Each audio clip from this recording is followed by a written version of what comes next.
Hi guys, it's Konrad Bobilak here, CEO of Investors Prime Real Estate and best-selling author of Australian Property Finance Made Simple. Today's video is about suburb gentrification, and the reason I've made this video is because I'm getting a lot of phone calls from people, investors who want to buy property in Melbourne, but unfortunately they're priced out of the best suburbs. And the conversation always goes along the way of, I'm pre-approved for 700,000, 600,000, 800,000. What can I buy for that money? Is there a good suburb I can get into for that price? And the answer is really no, there isn't, because 7 years ago, I was selling townhouses in Bentley, 3 bedrooms for 650, 700. Today, they're selling for 1.4 million. So really, the best suburbs, that ship has sailed, guys. It actually costs 700,000 to build in the suburb in terms of the value of the land plus the construction costs. There's no such thing as a cheap, high-performing property. It's either cheap and non-performing, or it's expensive and high-performing, by definition. So what do you do if you can only spend $600,000, $700,000? Is there a way to get into the Melbourne property market? Or should you go elsewhere? Should we look at regional areas? So what I want to explore in this video is really the notion of investing in areas and suburbs in Melbourne that are going through the process of gentrification, which is the process of a suburb changing in its very nature of who lives there, and the demographics are transitioning from low-income socioeconomic demographic with high crime and a high non-desirable aspect to a suburb that's really cool and trendy, and there's a shift in demographics from low incomes to high incomes. Example of these are Coburg, Yarraville. 20 years ago, Yarraville and Coburg, rubbish suburbs. Now, very good suburbs. Altona Beach, Newport. 20 years ago, you wouldn't even give properties away in that area. Now, it's very good area in terms of growth potential. In fact, I think those areas have now reached the maximum growth potential because the income now isn't high enough to justify any future capital growth, which I'll talk about as well in this video. So what I want to share today is going through the top areas in Melbourne, suburb by suburb, that are going through gentrification, the process of transitioning from a rough area into a really good area. And I'm going to give you my number 1 and number 2 best suburb to invest in for the next 5 years for the highest capital growth, and also the number 1 and 2 suburb to invest in Melbourne in expensive areas as well for high capital growth. So if you want to know where to invest and where to not invest and which areas to stay away from, like a Kenny G concert, then this is the video for you guys. Personal disclaimer, before we get started, obviously we have never spoken. I'm not aware of your financial risk and your risk profile, so this is all just purely educational contents. Before you act, speak to qualified consultants such as a mortgage broker or a financial planner, but make sure they have the results that you want if you're going to use their services. My background is, very quickly, real estate, mortgage broking predominantly, as well as Diploma of Financial Services. But most importantly, I'm a property investor like you guys, investing in the market in Melbourne, except I've been doing it for 24 years now, very successfully in one market. So look, you pick up a few clues over a quarter of a century investing in the same market. I'm also a best-selling author of Australian Property Finance Made Simple. You can get a copy of that book on bookonfinance.com.au and a bunch of other good freebies for $32.95. I think it's $29.95 actually. Or Booktopia, Amazon, or any other good bookshop, or eBay for $10. My next book is just about to get published now. It's actually getting published as we speak, and I think it'll be ready in a month or so. So stay tuned for more information about that book, which is simply called Australian Real Estate Investing Made Simple. Now, let's get into it. So what factors really determine capital growth in Melbourne? And it's really called the lifestyle triangle. It's not distance to the city or water. They do play some factor, but it's very different depending on which part of the city you talk about. The west and the east and the bayside are very different areas. Really what it is this. I call it the lifestyle triangle. It's the length of time it takes a person to go from home to work, to schools if they have kids, or lifestyle areas if they don't have kids, and then back home. The shorter the distance, the happier that person will be, and therefore the more premium they'll pay to be in that area, depending on the priorities. So let me explain. If you're living at home, let's say you're living, for example, in Kew, and you work in Kew in the business park, and you're sending your kids to school in Kew, and your trip from work to home is 10 minutes, 10 minutes, and 10 minutes back, you're going to have a very good lifestyle and a very good triangle. And in fact, the prestige of schools in Kew are very high as well. If you're living in Geelong and you're transitioning to Melbourne, which takes you 2 hours, or by the fast train, an hour and 40 minutes, or an hour and a half, whatever it is, don't email me. I don't know what it is, okay? And then from work, you're picking up kids from school and you're coming home at 9 o'clock at night and you're traveling for 4 hours a day, your lifestyle triangle will be very bad and negative. So you're going to do things in your life to change the quality of your life by reconfiguring the lifestyle triangle. And that's why people in regional areas like Bendigo and Ballarat have a better quality lifestyle than most people in Melbourne, because there's no traffic there. They've got a mortgage which is a fraction of the mortgage in Melbourne. They've got definitely a lot of business parks and centres there. There's a massive percentage of employees working in white-collar jobs, accounting firms, marketing firms, legal firms, and they have very good high-level schools in Bendigo. So you might be travelling for 10 minutes each way. But if you're living in Pakenham and Berwick and you're travelling to the city every day for an hour, and then picking up the kids on the way back to or from childcare and paying for the childcare, and then going back at 7:30 at night home, you're going to be very miserable. So I don't even understand why people will live in Berwick and Pakenham and work in the city, unless you're working in the area. I mean, people commuting to the city for an hour and a half, just craziness. You know, change your job or move out to a different area. Like, why would you continue to do that? Spending 3 hours a day in the car or on the train. I mean, I don't know. I don't understand it. Anyway, it is what it is. The interesting thing to learn about Melbourne, and people don't keep forgetting this, is that many people are surprised to learn that nearly 3/4 of jobs in Melbourne are located more than 5 kilometres of the central business district. See, virtually not everyone works in the city. In fact, the majority of people in Melbourne do not work in the city at all, which is very interesting. So here's another surprise. Only 20% of the suburban jobs are located in medium to large activity centres. So these red dots here represent the major employment hubs around Melbourne. So you can see the Tullamarine Airport, you've got other industrial estates.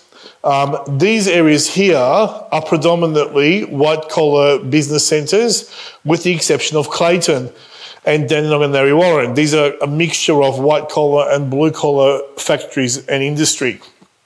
We can see the majority, 75% of people in Melbourne, work in the red dots. Okay, not in the city. So if you're living in Moorabbin, or let's say you're living in Moorabbin and you're sending your kids to McKinnon High, which is one of the best public schools in Melbourne, and then you're working in Moorabbin, you might have a lifestyle triangle of 15 minutes each way. But if you're living in Narre Warren and you've got to travel to the city for an hour and a half and then pick up your kids on the way back and drop them off, you might be in the car for 3 hours a day. So the lifestyle triangle really determines the quality of life, and people will pay a premium to have the length of time spent travelling to and from their desired places or designated places of work, school, or lifestyle areas, so shopping strips, etc. They'll pay a premium for those suburbs. The other 80% are unsprinkled throughout residential areas in standalone developments, although some definitely are. Rather, mostly located in relatively small centres. For example, in Melbourne, 2030 Curiosity calls major activity centres. So these are the major activity centres in Melbourne. Okay, so it's a very interesting thing. The other thing to mention about COVID-19 is the airport and all these factories here have been massively affected by the COVID-19 virus. So these areas are going to be massively impacted economically compared to the business parks around the eastern suburbs, which haven't been affected at all. Because banking and financial services sector and the medical sector virtually have been affected. In fact, in a lot of cases, they're actually making more money and are busier than ever, given that what's currently happened economically. So the interesting thing is, where are the biggest job centres? Clayton, number one, which is a combination of white and blue-collar workers. Tullamarine Airport, Kew, Hawthorn, Box Hill, St Kilda, Moorabbin, Heidelberg, Malvern, Bayswater, Dandenong, Footscray, Glenmavery, Frankston, Glen Iris, Malvern East, Cheltenham Hyatt, Ringwood, Wanturna, Mini Ponds, La Trobe University, Narre Warren, Burwood East, Oakley, Greensborough, Broadmeadows, Blackburn, Heathmont, Sunshine, Preston, Northland. Interesting, isn't it? That's where majority of jobs are concentrated in Melbourne. And they're actually not bad suburbs as well. The other thing you look for is, which is a huge factor, especially with people coming into Melbourne. We had 97,000 people immigrate to Melbourne last year from different countries, a lot from China and India. They're looking for the best schools in Melbourne. Where are the best schools in Melbourne? And this is a heat map showing you the highest concentration of the most prestigious schools by ranking and also by income to get in. You can see that they're disproportionately located in the eastern suburbs and the Bayside. So that's where the best schools are in Melbourne. And people pay a premium to be located around the best schools if they have children. If you don't have children, it's kind of weird if you're focusing on schools, right? But if you've got children, then definitely that's a priority for you to move into. And you can see that this is by ranking score. So the dark blue ones are 100 out of 100. You can see where the highest ranked schools are in Melbourne. They're very much concentrated here. That's why you have the highest income earners in this area here.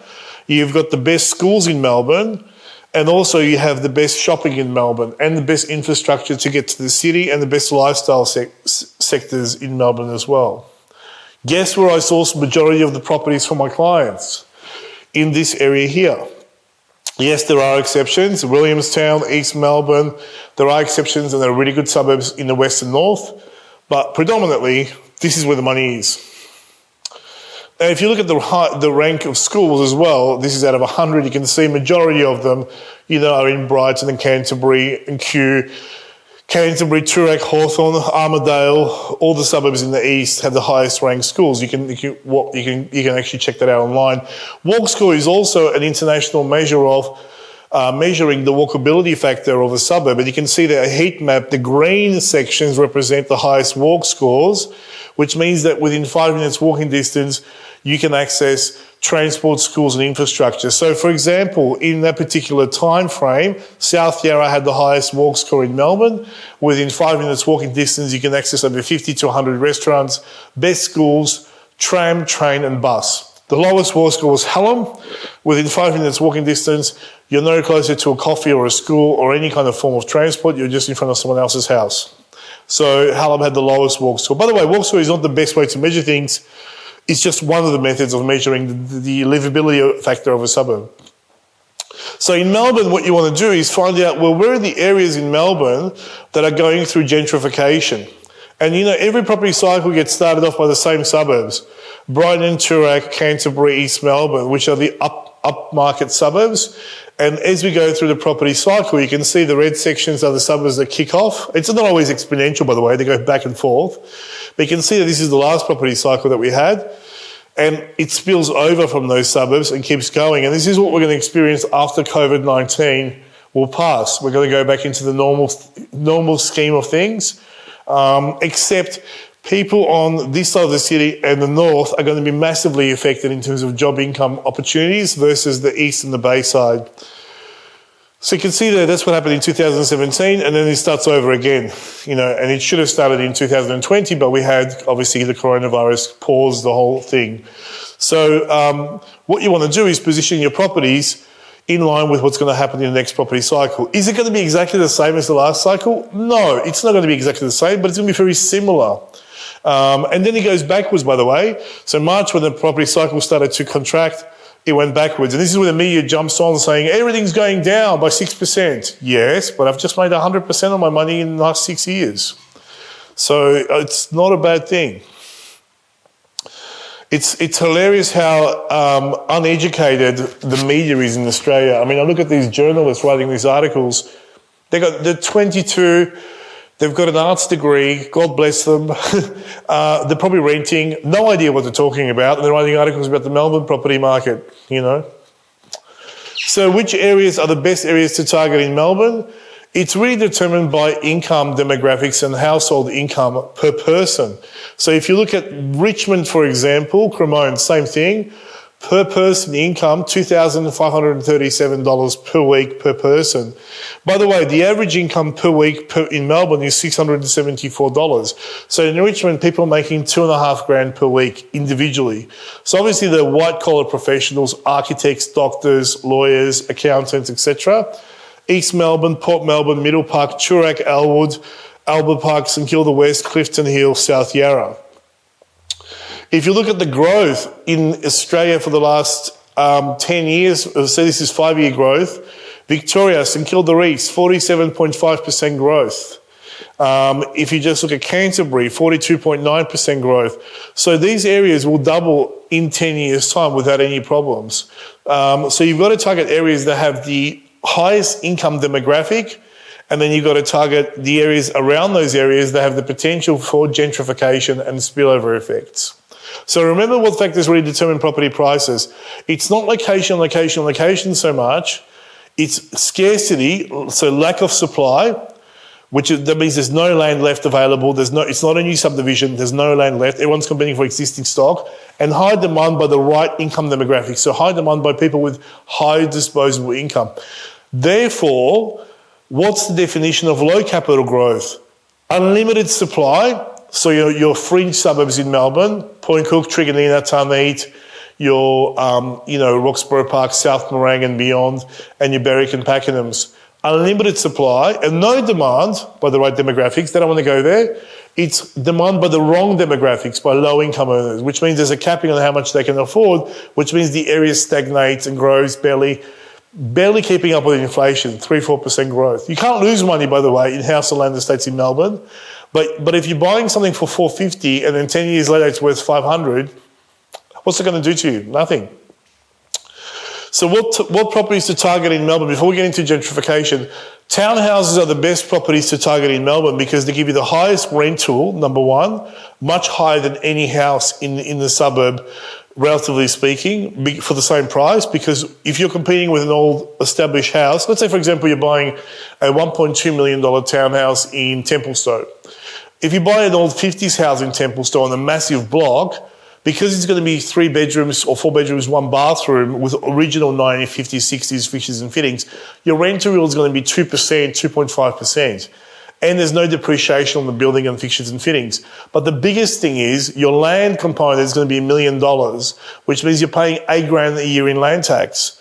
If you buy a townhouse in Templestowe for $1.2 million, on a smaller block, say 150 square metres, and the majority of the value is in the build, your rental yield's 4%, 3.75 to 4.25, so your holding costs are lower, plus you get all the depreciation on the building and fixtures and fittings.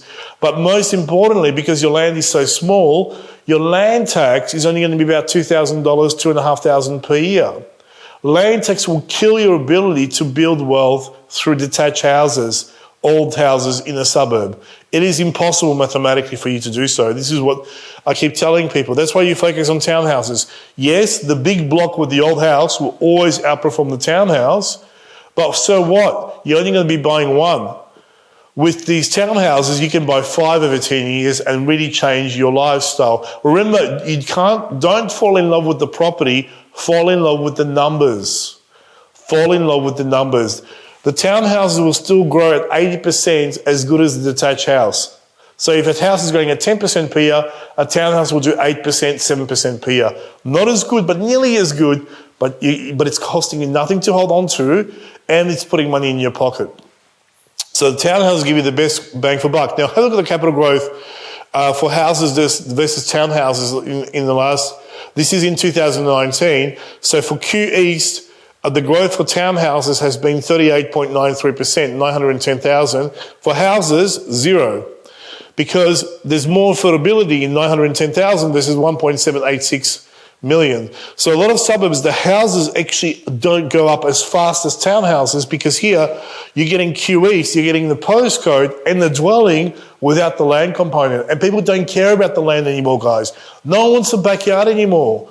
Okay, they just want a little courtyard for a barbecue. No one wants 600 metres of backyard. It's not valued anymore in our society. We prefer brand new and larger dwellings than the old small 16 square home on a 1,000 square metre block. Which is what I love myself to live in, but I don't have them as investment properties. I do have all the houses on big blocks, but they're going to be subdivided into townhouses eventually. Heidelberg Heights, very good area, 35% growth on townhouses, houses, 7% growth. This is only for 1 year, by the way. Williamstown, North, 28% for townhouses, negative 10% nearly for houses. Mainly because it's a low volume of stock, by the way. It's not a very good representation. But see, townhouses in some areas can actually outperform houses, but the holding costs are non-comparable. So that's why you want to focus all your attention on townhouses in Melbourne. Forget about house and land, forget about apartments. Apartments don't work in Melbourne. They're unlikely to work for the next 5 years. I wouldn't touch them under any circumstances. It's a complete trap, okay? Now, they're building thousands of towers in Melbourne. Most of them are sold to international unwary investors in Asia. I wouldn't recommend, and there's no capital growth, guys. There is virtually, it's not even zero capital growth, it's negative capital growth, and inflation's at 3%. These are the towers they're building. There's 67,000 apartments that are being built in Melbourne currently that are approved. Can you imagine 67,000? It's insanity. I mean, no one wants to live there. The ones that do work have to have a 3-to-1 ratio between a 2-bedroom apartment and a detached house. So, for example, in Toorak, a median house price is $3 million. A 2-bedder apartment is $670.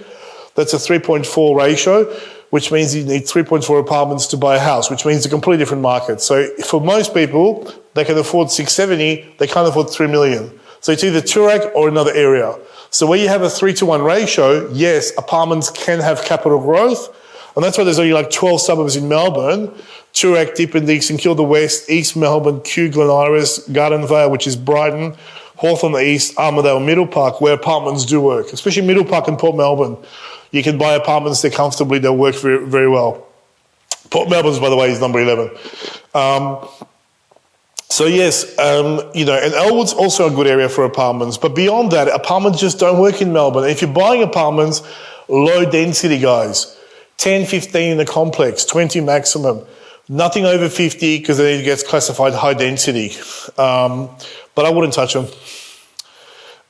You know, if you look at, you know, this is for units, the best areas to invest in are Baldwin. This is in December 2019 for apartments for the 12 months. But remember, this is before the coronavirus hit us, and now everything's on pause. But I'm saying just a normal market, Baldwin's a very good area for apartments, 27.9% growth. Yarraville, Caulfield, West Melbourne, Toorak, Blackburn, Doncaster, Parang, Glenwaverley, Clayton. Now, Blackburn has gone up a lot actually in value. I mean, the average house now is 1.3 or something, 1.4. So once again, the correlation is the higher you get to that 3-to-1 ratio between a detached house and a 2-bedroom apartment, the more capital growth pressure you have on the apartment. Where apartments don't work is places like Caroline Springs.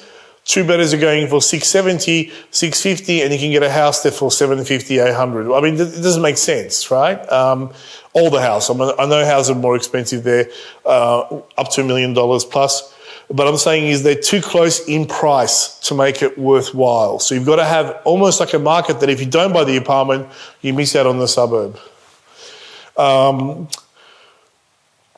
In terms of, this is, you know, in terms of Australia for the highest capital growth for apartments for 5 years, you're looking at in Melbourne, so Yarraville is good, Caulfield, West Melbourne, Toorak, Blackburn, and once again, massive capital growth. And once again, you get that 3-to-1 ratio. House and land is a complete disaster in Melbourne. People keep buying house and land packages. They're great to live in, guys, and you get a massive value for your money. You get a huge block of land, huge house, 4-bedroom, 2 bathrooms or 3 bathrooms, double lock-up garage. They look fantastic, by the way, fully landscaped, massive value. You know, for the price of a 1-bedder in Richmond, you're getting a 4-bedroom house on a big block. But they don't go up in value. There's a massive oversupply of of land that can be released tomorrow in these growth corridors in Melbourne. And I've done videos on this. Plus, they have the highest risk of unemployment. The red areas have the highest risk of unemployment, guys. What's happening now is people losing their jobs, businesses are going under. We're going to have a recession, potentially a technical depression. The economy is going to take 2 or 3 years to fully recover from what's happening with COVID-19. You don't want to be an investor who's holding on to stock in these red sections and miss out on the next property boom that these people will have. And there's going to be a massive division in wealth this property cycle. The gap between the rich and the not rich people will be huge, because Toorak and Brighton will go up again, they'll double, and areas here and here and there will do barely anything. In fact, they'll go probably backwards. So the gap between expensive suburbs and non-expensive suburbs is going to be more profound this property cycle, and the division of wealth become greater than we've ever seen before in the history of Melbourne. So where you put your money is you got to put your money into these areas here, which I keep telling people to do. You don't have to live there, by the way. Living and investing are two separate things. One's purely emotional. Where you live, you fall in love with the property. When you invest, you fall in love with the numbers. Fall in love with the numbers. Rental return, capital growth, depreciation. Forget about the aesthetics, how much land you have, what it looks like, what the kitchen looks like. If you're having that psychology, you're going to fail in investing in real estate. It's that simple. Also, if you look at the crime rates of those areas, these are homicide rates for Melbourne. It's virtually all the fringe suburbs have the highest domestic violence and crime rates. This is government data, by the way. So if you look at the issues with those areas is, number one is it's 6 reasons why Melbourne, the house and land packages continue to underperform.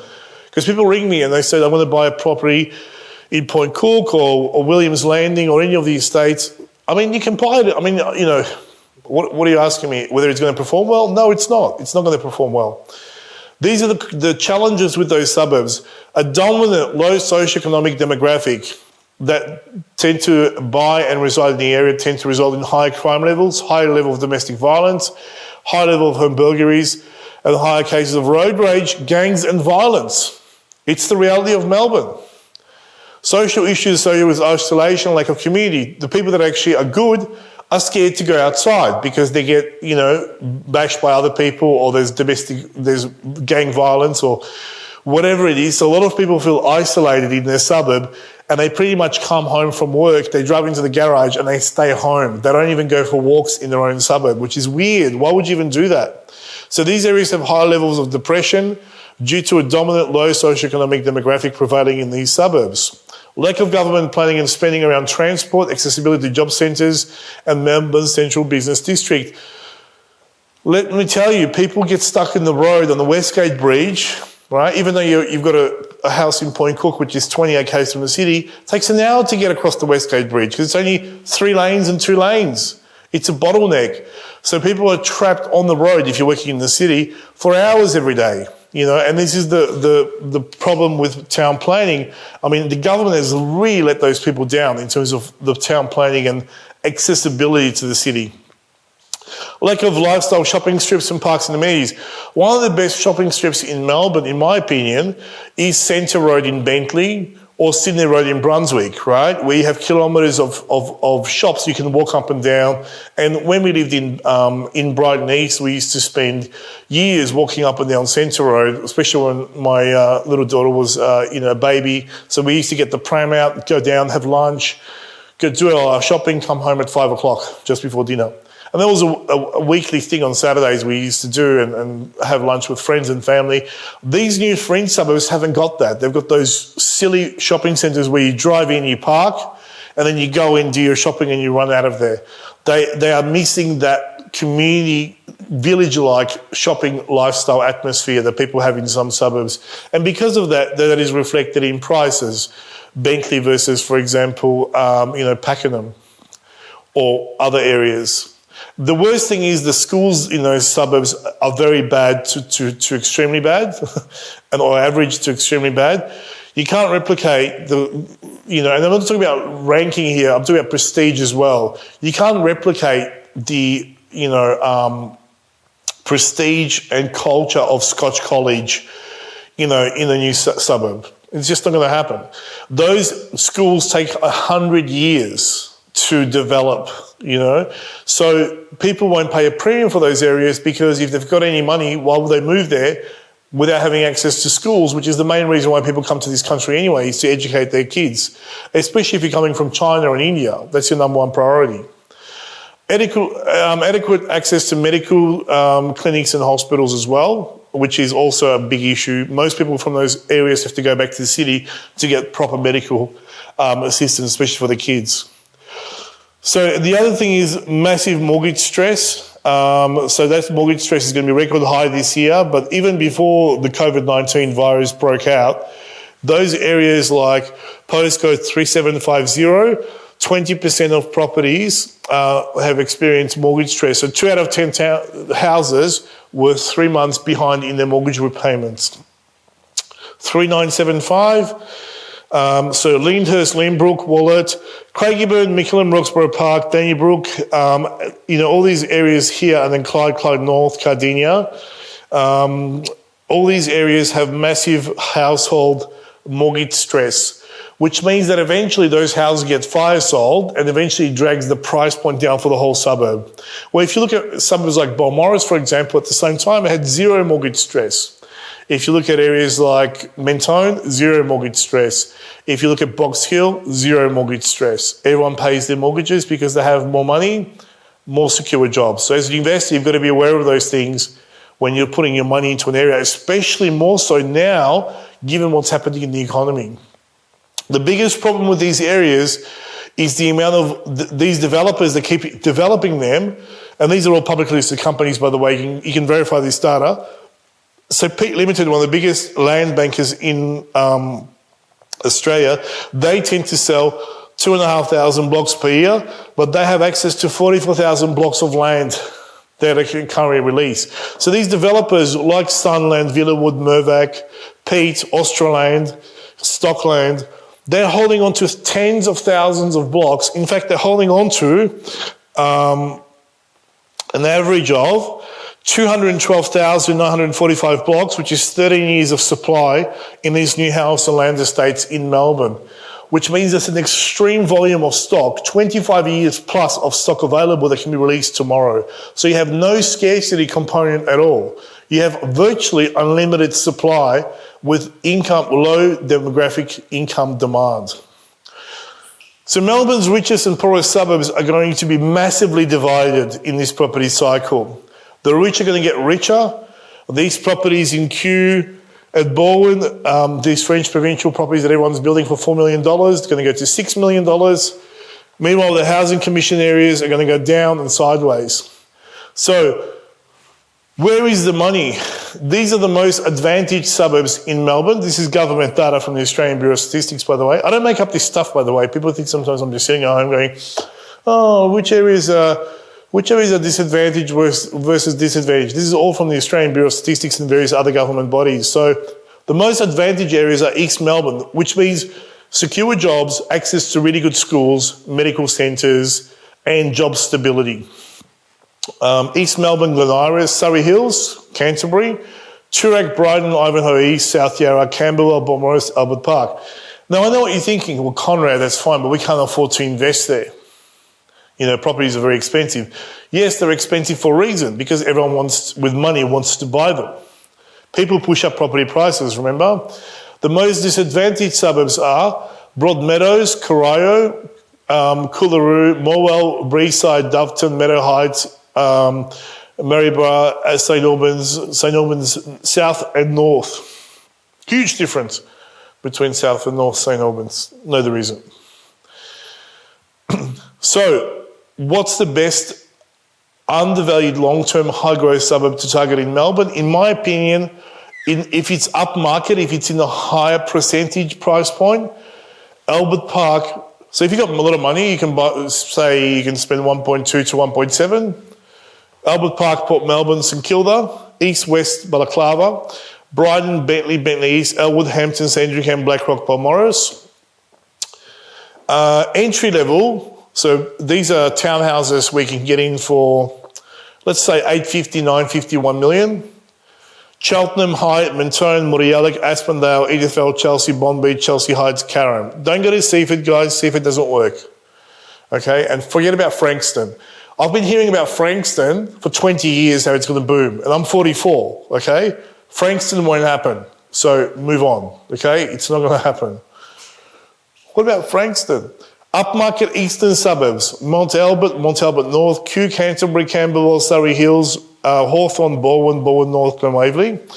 These are the highest growth suburbs, in my opinion, for the next 2 years after the COVID-19 recovery, which could happen this year or could happen next year. I don't know how many breakouts we're going to have.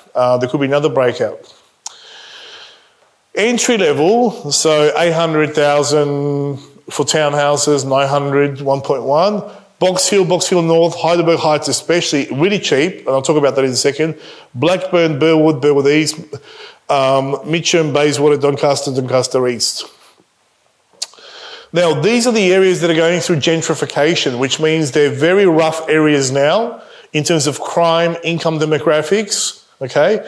But they are strategically well located in terms of proximity to the city or water or job opportunities, and they're transitioning right now. Transitioning meaning developers are buying old houses on big blocks, redeveloping them to brand new townhouses at a higher price point, and the elements, those lower socioeconomic demographic people, are priced out of the rental market in their own suburbs, and they're going further and further out. They're getting displaced. So these areas are getting cleaned out virtually. So there's the dark blue ones have gentrification, which is the highest level of gentrification, and the white sections have the lowest risk of gentrification. So, for example, you can see there, forget about the 5K radius anymore, they're pretty much gone. But what you do have is Collingwood, Alphington, Fairfield, Heidelberg, Heights and West, Preston, East and West, Reservoir, East and West, Fawkner, Coburg North, Pascoe Vale, Essendon, and then Southwest, Footscray, Seddon especially, and Footscray, West Footscray, Braybrook, Newport, Altona North, Sunshine West, Sunshine North. I particularly like Sunshine North, Sunshine West. They're spending a lot of money out there. It's very close to the city. You've got the university campus as well. However, there are no schools in that side of the world. All the schools, remember, are here. So if you're going through a gentrification suburb, you've got to actually choose an area that is somewhere here, which gives you access to the schools, because that will have the highest capital growth potential. And there's only one area that does that. Now, before I show you the area, let me show you just normal suburbs that I would recommend investing in. Number one is definitely, if I had to put my money somewhere right now in Melbourne, Balaclava without question. It is very tightly held. It's predominantly a Jewish Orthodox community. There's nothing on the market ever. Anything that's on the market gets sold instantly at a premium. I've got a development that's available there. I've been trying to source more projects for my clients, but there's nothing available. And since I've started the company, I've only had 2 projects in Balaclava in 7 years' time that made sense. So definitely Balaclava, South Melbourne, Watsonia North, Carlton, Flemington, Gladstone Park, Hawthorn, Coburg, St Kilda East, Collingwood. So this is a combination of areas that are gentrifying as well as blue chip areas. In Balaclava, for example, this was from January 24th, 2020. The best performing suburb was Balaclava, 100% clearance rates. Virtually everything they put on the market sold, no matter how ridiculously priced it was. They'll just pay a premium. I've seen properties sold 20% above vendor reserve in Balaclava. People just pay an unbelievable amount of money. So whatever you're going to get there, it's going to be very easy to create comparable sales at a higher price point. This is a development that I've got in Balaclava where there's only, at the moment, there's 9 townhouses left that are available. It's architecturally designed. They're $955,000 from $1,095. They're in the process of building them now. They'll be completed halfway through next year, so perfect timing for the rental market because all the COVID-19 hopefully will be behind us. These will rent very quickly. $750, $800 a week rental. If you're interested in knowing more about this project, send me an email as soon as you finish watching this YouTube video, because I think they'll sell very quickly. And they're phenomenal townhouses, architecturally designed, 2-bedroom, small courtyards with a rooftop terrace. You can see they're all architecturally designed paneling. They look phenomenal, very high depreciation, with not a backyard, but a rooftop terrace. You can have a little barbecue and friends and stuff on the rooftop terrace overlooking Balaclava and St Kilda. You can see that it's all very high spec properties and very good location. Balaclava, just by the way, is virtually St Kilda. There's St Kilda, there's Balaclava, very good access to the city. Some of the best schools in Melbourne, shopping, Carlisle Street, Acland Street, Balaclava obviously. I mean, it's all there, ticks all the boxes. Brighton East, phenomenal project here in Langhawks Park. I'm always sourcing properties in Brighton East. Brighton's too expensive, you can't get the rentals in Brighton. But Brighton East next door, you have access to the same schools, Brighton Grammar, Furbank, you know, all the Halbury, all the top-end schools, but you're paying half the price virtually. These townhouses here, architecturally designed, they're 1.895 million, and they're phenomenal properties overlooking the park. This was actually sold to one of my clients already, but there are others that are available. So Langhawks Park is one of the nicest parks in Brighton East, and these are facing the park, obviously. This is another project that I've got in Brighton East, at the end of Brighton East in Hemming Street.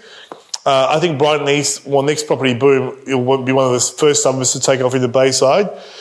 These are properties, these are 3-bedroom townhouses, double lock-up garages. There's only 10 in the project, 6 have been sold, there's 4 available, and they're 3-bedroom, 2.5 bathroom, double and single car garage from 1,020,000. I mean, these things will fly off the shelf in terms of rental when they're completed, and they'll be completed in December, January, so January 2021. Only 10 in the project, 2 rows of 5, phenomenal townhouses. So 2 bedrooms upstairs, open plan living area with a balcony, and then another bedroom downstairs which can be used as a home office, which a lot of people now are using, working from home and claiming a percentage of the rental as a tax deduction, and double car garage. Phenomenal little property, great shopping as well. So what's the best area to invest into value for money? So these are people who can only borrow 650, let's say, to 750. Well, this is the area here, Heidelberg Heights and Heidelberg West. Now, Heidelberg Heights and Heidelberg West are surrounded by very prestigious suburbs like Ivanhoe, Eaglemont, Heidelberg, Rosanna. So these are upper middle class suburbs. You've got some of the best schools in Melbourne here, but you've got these 2 pockets, this little square here, which was traditionally all housing commission little huts. Now, these properties, which were nasty, you can't renovate them, that's what they look like. Can't renovate them, a lot of them have asbestos in them. Literally, it's just land value basically. So developers are buying these up. I know one developer that's got over 60 of them. So these were sold over 10 years ago now.